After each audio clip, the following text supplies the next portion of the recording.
Hey, what's up, guys? This is going to be your guide to Heroic Atramedes. I am by no means a pro. This is my first kill on it, but I feel like I have a pretty good grasp on the strategy, so I wanted to share it with anybody who maybe has been struggling on it.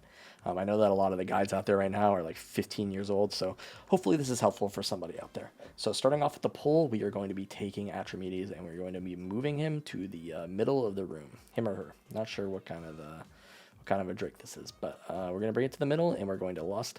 Basically, a lot of the guys that I've seen have told you to lust later in the phase when you use the gong because he takes increased damage, but you're also dealing with a lot more mechanics. Your trinkets don't necessarily line up. It's like there's just a lot going on, so it's a lot easier for us to just lust, and you notice we can just crank damage at the beginning. So some of us are doing like 35k. So that's why we like to lust at the beginning, and then we have less to deal with. Also helps out healers in like the very beginning on the modulations and stuff like that.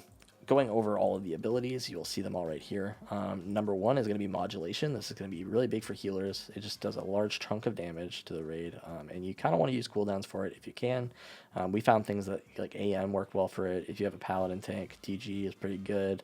You can also pop things like Trank, him, obviously, to heal people back up. Rallying Cry is going to be great. We used barrier. I think that barrier soaks it too, but it kind of looked like we were still taking a lot of damage in it, so I'm not 100% sure. But basically, yeah, modulation, pop cooldowns for it if you can. Sonar pulses, those are going to go out. You've probably seen a few of them already. They're just little rings. You don't want to stand on them because they'll give you sound.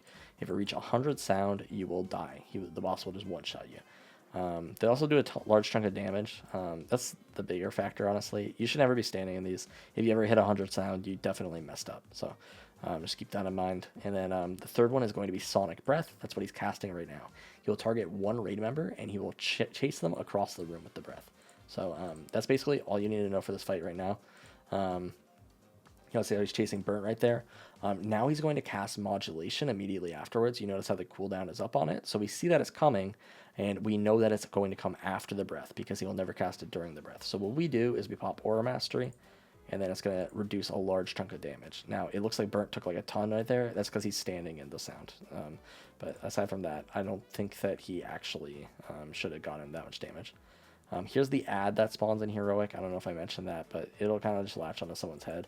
This is why this is considered one of the easiest Heroics, is that it doesn't really change from normal to Heroic. Everything hits a little bit harder, and then there's like just this random ad that's like pretty easy to kill. But aside from that, the fight's like pretty much the same. If you're looking for like an easy Heroic to do, this is probably the one for you. Now you'll notice why I hit this gong right here is actually Searing Flame. So Searing Flame is a raid wipe mechanic that you need to pay attention to. Whenever it's ready, you need to be standing next to a gong, just one person, doesn't need to be the whole raid. I do it because I'm an elemental shaman. It's really easy for me to move during these fights, and I'm paying attention to all these things, right? So I might as well just be the one to come and hit the gong. I stand next to it, one tick goes out, it hit me for 44k, so you're really going to want to hit this fast. You don't want two ticks of this to go out. One tick goes out, I hit the gong, he's stunned. I was going to take increased damage, but this is where a lot of people lust. I said, it's not that great, so I'm going to get one lightning bolt off or one lava burst or something. It's like, is that really worth it? So we prefer it at the beginning, obviously, but if you wanted to lust here, maybe the damage might be nice to top everybody else up or something like that. You definitely could, but notice how we're staying together as ranged. This is important for later in the phase. I'm going to kind of cut to that part right here just to kind of showcase it. So this is why you want to stay stacked up as ranged, because when he targets the breath, if you're not incredibly lucky like we were, he's most often going to target a ranged player, right? So right now what he's doing is he's targeting our healer. And what Tane is going to do is Tane is going to run to the right here, and everyone else is just going to sidestep to the left. This way, we can move minimally, and we can do like our maximum amount of damage, and he can just bait the breath away from us, so that way we don't need to worry about it. So that's how you want to do it. The reason you need to be stacked, though, is because, say, for example, Tane is standing, like, I don't know, right here, right? And then he has people to his right. And this breath comes in, and Tane starts moving right. This breath is going to hit everybody in front of him, right? And the same thing could work like this way, right? Say, for example, somebody's over here, right? And then the breath hits this person right here, right? It's just the same exact thing. They're going to have to bring this breath all the way over everybody. It's going to suck.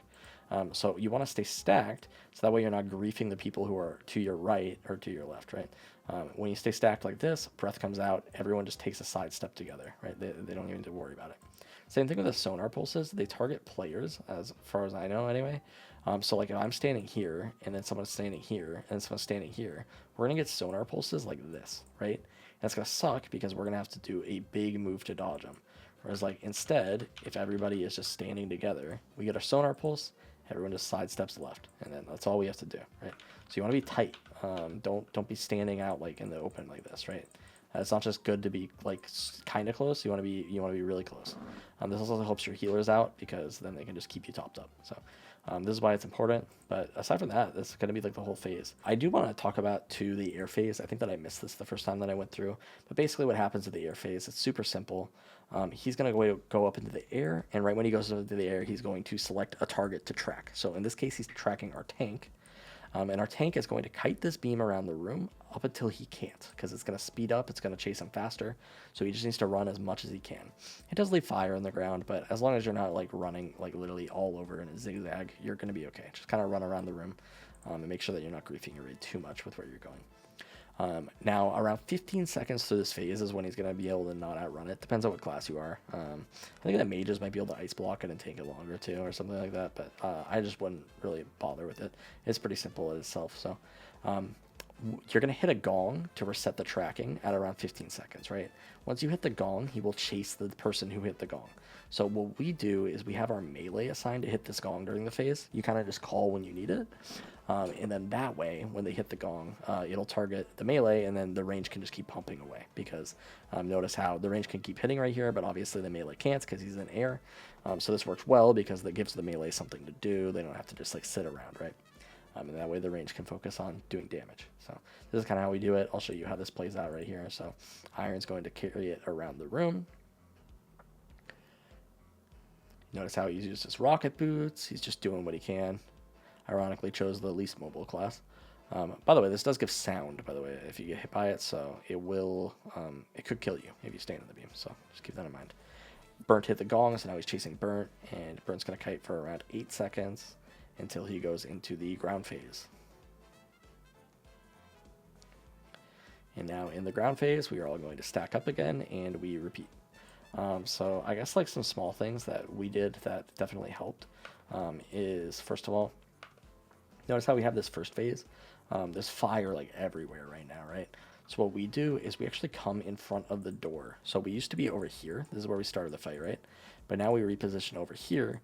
And the reason for that is because there's fire freaking everywhere, right? We don't want to have to dodge all these sonar beams when we have fire all over the room. So we're positioned here. We just have the tank take him off to the right.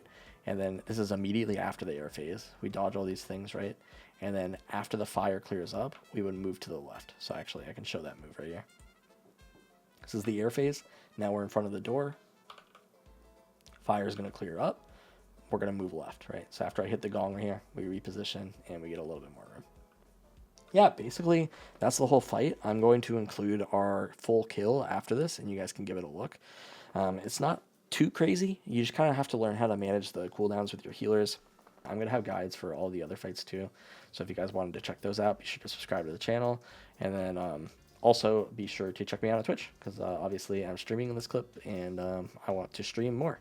I think it would be cool to have some people hang out and stuff. So yeah, if you guys enjoyed this, you found it helpful, definitely let me know, and I'll see you next one. Take off like this. Don't run it in the circle. Just hug his fucking shoulders. Whisper sweet nothings in his ears, right?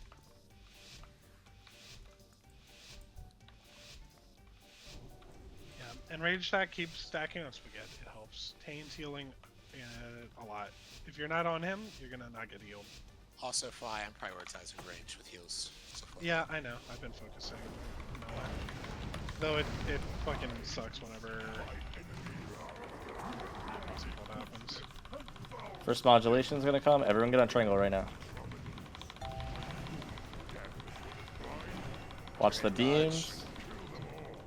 Now breath is gonna come out.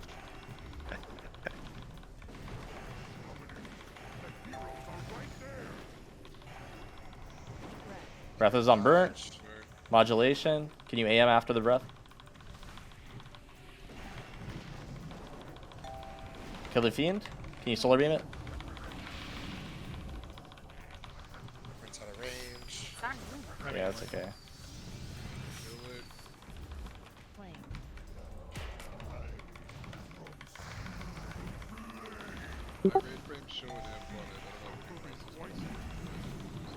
Watch the beams are gonna step left, okay? Sonic breath here in 8, Next modulation is in 6.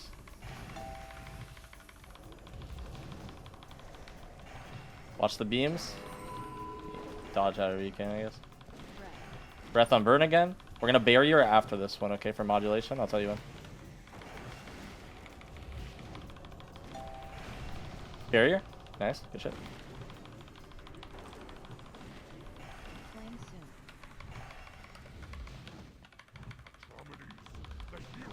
He's going up. Okay, so if you're targeted, you run away. Burn's gonna be ready to hit a gong. Right. It's on Iron. Tell him when, okay, Iron? Spread out. Beamed out. So You can cast always- under the Go, gun. go, go, go, go. Whenever you're ready. It'll target you now, Burnt, so you need to run away too. No, you just keep running. Don't stop moving. And we're gonna stack back up, okay? We're gonna stack at the front. There's more room, okay? There's no fire. Nicely. You're gonna turn him to the right this time, Iron, okay? Oh, I have. 5 more seconds. 2, 1. Can you turn him, Iron? We're at the raid stack here. Turn him. Thank you. Modulation. Peeking. We're topped in the movie, okay? Sonic Breath. He's gonna target one. Everyone stack again. Stack for Sonic. That's gonna go out. That's on Burnt. We're good. So after this, we're gonna pop Rally if you can. I'll tell you when. I also got War Master Blade. I'm gonna go to the gong. You guys can stay stacked. Got Oh, six. fiend on me. Fiend on me. Can you kill it? Priest Range? forget. Priest forget. I got him. Oh, nice. Stack back up.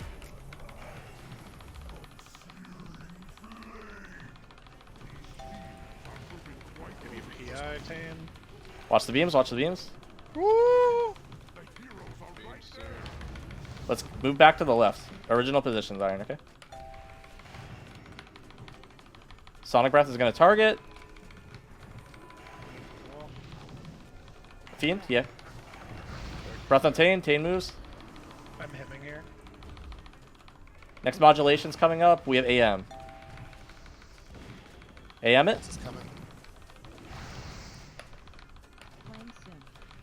Got another air phase. Run. It's on Chalubi. Chalubi, Save you call when blink you need until- it. Save blink until it's about to hit you. I don't think Chalubi has Discord right now, actually. So I'm gonna go on now. Oh, he's boosted. That's okay. We still have like 17 seconds of this shit to do. He's sitting in a gong. That's okay. That's okay. Mana hemming if I Let me know when you need it. keep can.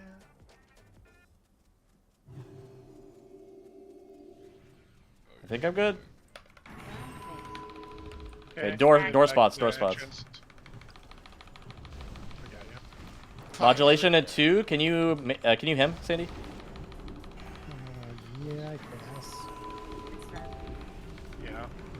Watch the beams. End it. Nice. Easy. He just Oh. wanted me to him so that my damage would drop off and execute Yeah. phase. I know all about you, brother. Sandy? Is that the one Yeah, you were that's- talking about? Yeah, that's actually my best. I'm gonna need the fuck out of that. I think that's definitely up there. Rats Oh. hack Yeah, I up? think that's also just joking. I'm pretty sure that's my. I also need a third trinket, guys.